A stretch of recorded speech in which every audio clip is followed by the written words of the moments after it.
guys, today we're back with Introduction to Waves as a new part of our new unit, Waves and Sounds. Let's get started. So let's talk about what a wave is.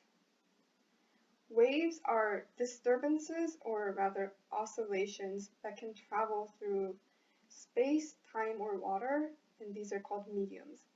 And what waves do is that they transfer energy from one space, one location, to another location without permanently changing or moving any particles.